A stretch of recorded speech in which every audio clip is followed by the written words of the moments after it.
What if the biggest thing holding you back in life isn't your boss, your crummy luck, or your circumstances? What if it's not some external force at all, but a hidden part of you that you refuse to even look at? A secret co-pilot flying your life from a cockpit you don't even know exists. Now, this isn't just some lofty philosophy, it's psychology, and it has a name: the shadow. The brilliant and controversial Swiss psychiatrist Carl Jung said it best. Until you make the unconscious conscious, it will direct your life, and you will call it fate. For so many of us, that fate looks a lot like self-sabotage, frustrating relationships, and that nagging feeling that we aren't living as the person we were truly meant to be. This video is about exposing that psychological phantom. We're going to drag it out of the darkness and into the light. And more importantly, we're going to give you the tools to stop it from secretly running your life, so you can finally reclaim your own destiny. The problem: defining the shadow. So what exactly is this invisible force that Jung was talking about? He called it the shadow, and it's basically the unconscious, disowned part of our personality. Think of your consciousness, the part of you that you think of as me, and as a small, well-lit room. This is your ego, the face you show the world. But that room is inside a vast, dark, and unexplored mansion.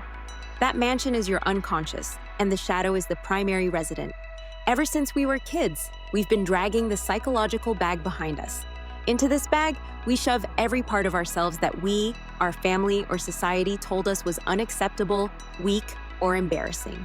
It's where we hide our rage, our envy, our greed, our deepest vulnerabilities, and our fears. As Jung put it, the shadow is the thing a person has no wish to be. It is everything we have successfully convinced ourselves we are not. This all starts in childhood. A little boy is told big boys don't cry, so he shoves his sensitivity into the bag. A little girl is told, don't be so bossy, so she buries her natural assertiveness. But here's the thing: these rejected pieces don't just vanish. They become disowned parts of us, living and breathing just below the surface of our awareness. But here's the part everyone gets wrong. The shadow isn't just a monster filled with negative traits. It also contains incredible, positive qualities that we were taught to disown.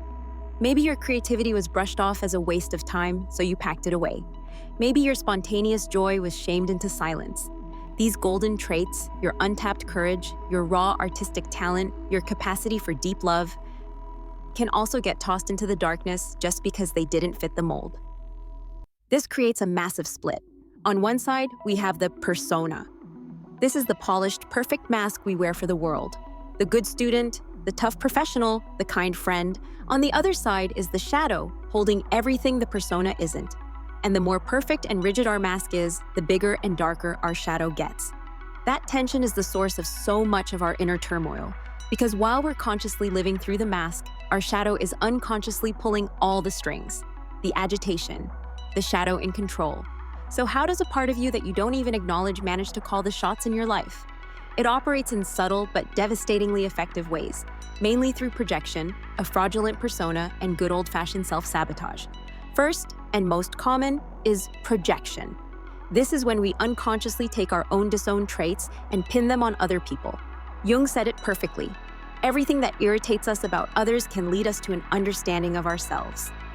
Ever meet someone and have an instant, almost chemical negative reaction? You find them unbearably arrogant, or lazy, or needy. That powerful emotional zap is a huge clue. It's a red flag from your psyche that you might be looking in a mirror. When we haven't owned our own capacity for arrogance or laziness, we can't stand seeing it in other people. The world becomes a screen onto which we project our own hidden face. This is why office politics are so toxic and family dinners are a minefield.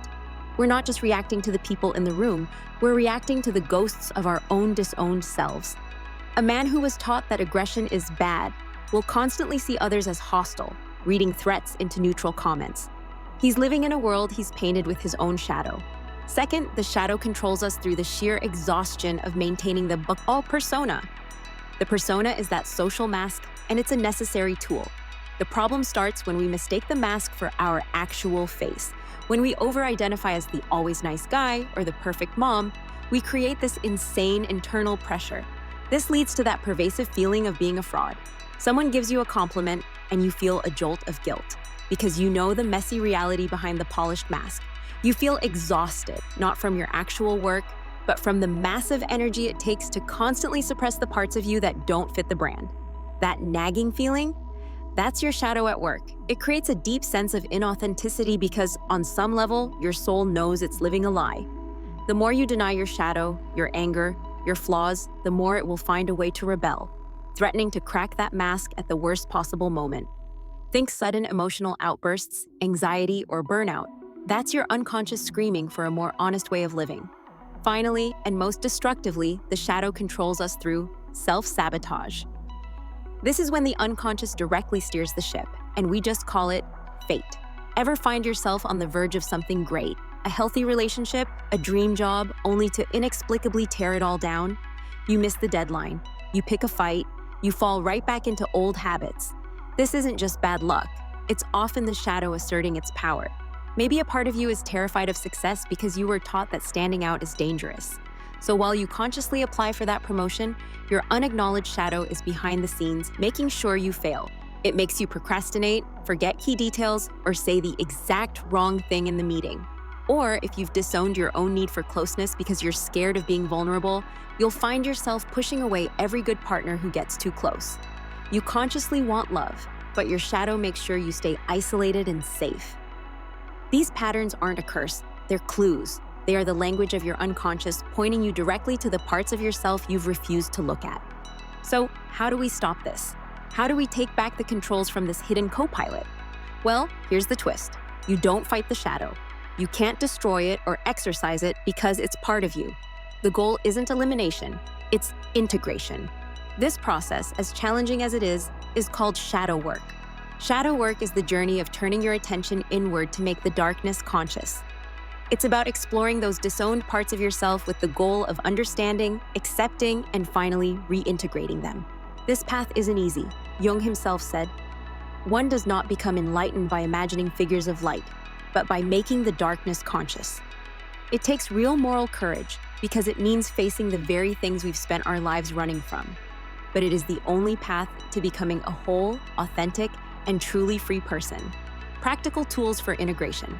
Shadow work can sound a bit abstract, so let's make it concrete. Here are 3 powerful, practical tools you can start using today. Tool 1. Radical self-honesty through journaling. The first and most important tool is to become a detective of your own emotional life, and your journal is your case file. The shadow can't stand the light of attention. Start by noticing your emotional triggers. Whenever you feel a strong, outsized reaction, a flash of rage, a surge of envy, a wave of shame, don't judge it. Get curious. Here are a few prompts to get you started. What qualities in other people drive me absolutely crazy and why? Be brutally honest. Is it their weakness, their confidence, their loudness? When did I feel like a total fraud today? Explore that gap between who you were pretending to be and who you actually were. What am I most afraid of people finding out about me? This question gets right to the heart of shame. Write a letter to a part of yourself you can't stand. Ask it what it wants, what it's afraid of, and what it's been trying to tell you. Let the answer flow without judging it. The point here isn't to fix yourself, it's just to see. Bringing this stuff into the light is the first step to taking its power away. Tool 2. Pay attention to your dreams and fantasies. Jung saw dreams as a direct hotline to the unconscious. When your ego is asleep, the shadow is free to talk. Pay attention to the characters in your dreams, especially the ones that scare or disgust you. They are often personifications of your own shadow. If a monster is chasing you, ask yourself, what does this monster represent? What part of myself have I been running from? The answer could be your own ambition, your anger, or your sexuality. The same goes for daydreams. Do you fantasize about telling your boss off? That might be your repressed assertiveness talking. Do you dream of running away to a desert island? That might be a part of you that feels trapped. You don't have to be a professional analyst. Just getting in the habit of asking, what part of me is speaking here, can unlock incredible insights. Tool 3. The 3-2-1 process. This is a powerful technique adapted from the work of philosopher Ken Wilber. It's designed to help you take back a projection in 3 simple steps. Face it, talk to it, be it. Step 1. Face it, third person. Pick someone who really gets under your skin. In a journal, describe the specific quality that triggers you using he, she, or it. For example, he is so arrogant. She is so needy. Get detailed. This helps you see the projection clearly. Step 2. Talk to it, second person. Now imagine that quality is right in front of you. Start a dialogue with it. Use you. Ask it questions. Why are you in my life? What are you trying to teach me? What do you want? Then listen for the response. This moves you from just observing the trait to being in a relationship with it. Step 3, be it, first person. This is the game changer. You are now going to speak as that quality. Use I statements. If the quality was arrogance, you'd say, I am arrogant, I take up space, I am not afraid to be seen, I value myself. Actually try to feel what it feels like to be this energy. In this step, you finally acknowledge that this quality, which you hated in someone else, is also a part of you. It's a resource you possess. It feels weird, I know, but it's a direct way to reclaim all that energy you've been projecting onto the world. The climax reward, the gold in the darkness. Doing this work is tough, but the reward is life-changing. The point of shadow work isn't to become perfect, it's to become whole. And wholeness is where the magic happens. When you start integrating your shadow, you feel this incredible surge of authenticity. That fraud feeling starts to fade because the gap between who you are and who you pretend to be is closing. All that energy you were wasting on suppression is now free to be used for creativity, passion, and purpose. Your relationships get better because when you stop projecting your junk onto other people, you can finally see them for who they really are. And most importantly, you find the gold that was hidden in the dark. You realize the aggression you buried is actually the assertiveness you need to set boundaries. The sensitivity you hid is the key to true empathy. The selfishness you denied is the self-care you desperately need to avoid burnout. An integrated person isn't someone without a dark side. They're someone who owns their dark side. They've looked their own capacity for ugliness in the eye, which makes them far less likely to act it out unconsciously. They're more compassionate with others because they've learned to be more accepting of themselves. This is the ultimate prize. You stop being a house divided against itself and start living as one unified, authentic, and powerful human being. So, I have a question for you.